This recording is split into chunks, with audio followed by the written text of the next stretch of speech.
After their successful meeting in San Francisco earlier this month, U.S. President Joe Biden and Chinese President Xi Jinping must now contemplate their geopolitical objectives for 2024. The coming year promises to be complex and turbulent, bookended by elections in Taiwan in January and the United States in November.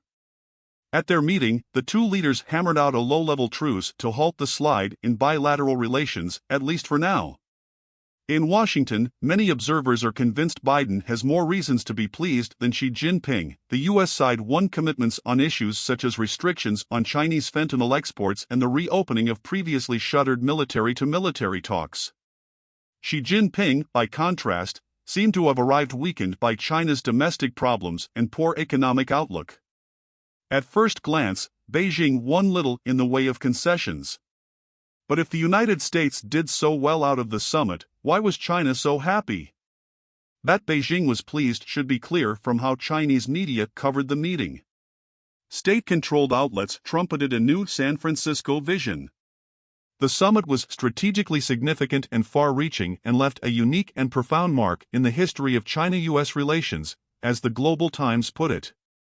Even if fawning media coverage of Xi Jinping and his efforts is the usual procedure in China, the underlying truth is that Beijing feels it achieved a strategic success. That Washington thinks otherwise could prove to be a risky misunderstanding. China had three main objectives at the meeting, all of which it achieved. First was the simple fact of the summit itself. This provided a stage on which domestic and international audiences could view Xi Jinping as a global leader on par with Biden. As the rising and still less powerful nation, it matters to China to be seen as the United States peer. The second, more important issue was Taiwan. China is nervous about Taiwan's national elections in January, where polls suggest that the most likely outcome is a victory for the ruling Democratic Progressive Party, which has frosty relations with Beijing. Xi Jinping is also likely alarmed by Biden's repeated statements that the U.S. military would come to Taiwan's defense if China decides to invade. For Xi Jinping, reinforcing China's red lines on Taiwan to Biden face-to-face was therefore a central objective.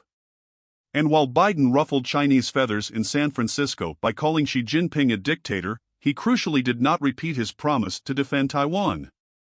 Beijing, which never rules out the option of invading the island if it refuses to reunify voluntarily, will have been pleased by what it is likely to view as Biden's backing down. The third successful result for Beijing is that defusing tensions with Washington will give it more room to maneuver in the South China Sea and elsewhere around the region, by at least temporarily slowing down the rebalancing that has seen many countries across the Indo-Pacific inch closer to each other and the United States. In recent years, Washington has pursued a successful allies and partners strategy to ratchet up pressure on Beijing. Xi Jinping has complained about containment, encirclement, and suppression, a good indication that Washington's plan to isolate China was working.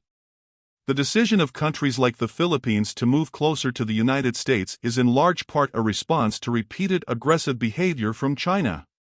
Yet these allies and partners rarely want a worse relationship with China than the United States itself is willing to bear. Already, Australia has moved to reset ties following the visit of Prime Minister Anthony Albanese to Beijing earlier this month.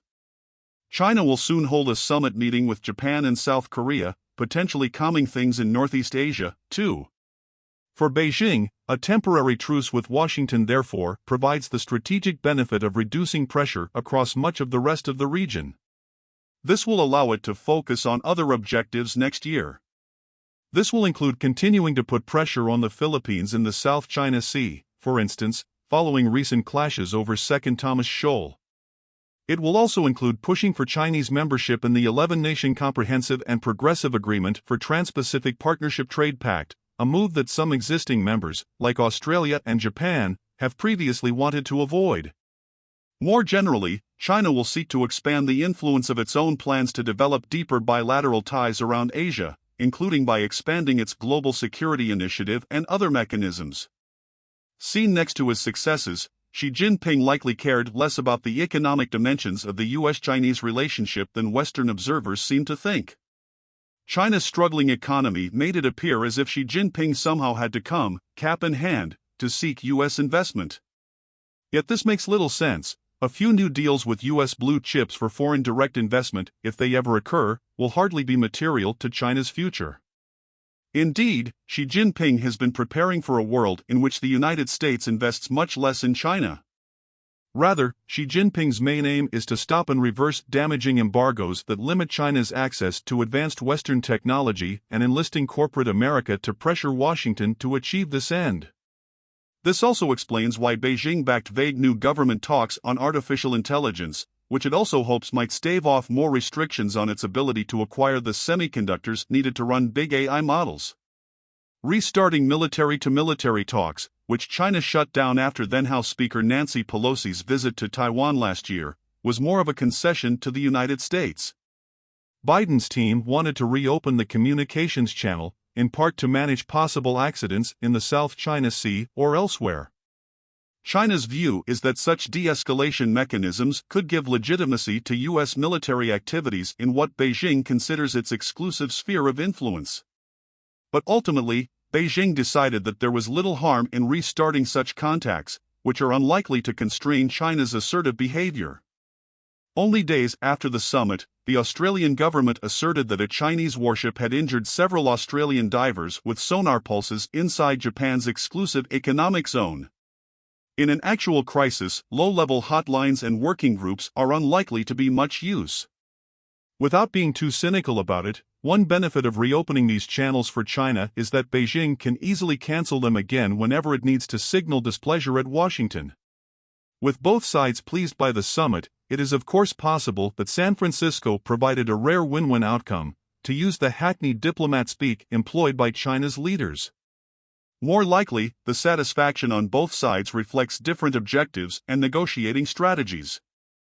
Back in 2019, before Kurt Campbell and Jake Sullivan became Biden's Asia czar and national security advisor, respectively, the two co-authored an essay on managing China.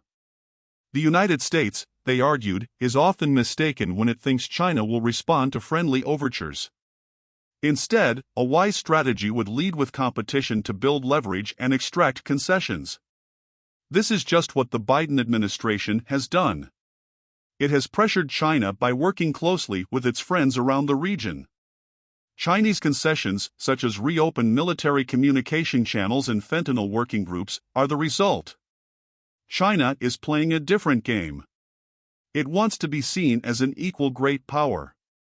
It wants to keep its options open on reunifying with Taiwan by military force if necessary. And it wants an unimpeded sphere of influence in its neighborhood. On this front, the San Francisco summit delivered. China did not concede anything that really matters. It bought time and breathing space, allowing it to pursue its regional objectives while the U.S. is distracted by its election next year. Yet the fundamental regional challenge remains. As Samir Saran of the Observer Research Foundation in New Delhi put it at a recent conference, China seeks a multipolar world order but a unipolar East Asia. The United States wants the opposite. It seeks to sustain its global unipolar position while ensuring East Asia remains multipolar. Deals like those struck in San Francisco can calm Sino-US relations temporarily. Just don't bet on them lasting. 万事不求人，私人助理、私人顾问时代来临了。六度万事，万事相助，超强博士群不断奉献专项服务，信息、财经、健康、文娱、教育、旅游、消费、科技、美食，让您的生活品质全线升级。六度世界，现在体验，请去3w.6度.world。限时免费期间，全体注册网友免费使用付费版的高级功能如下：支持论坛搜索，免费画图。第一步，点击右上角最左边的机器人符号开始对话，像图片中红框中的那样。第二步，如图选择六度万事，我们未来将推出更多的 AI 供大家选择。然后就可以与六博士悄悄畅谈了。还支持论坛内部信息搜索哦。您还可以让六博士做你的助手，帮你绘制漂亮图片。最后可以点击添加好友进来，一起与六博士工作。一起来3w.6度.world尝试吧。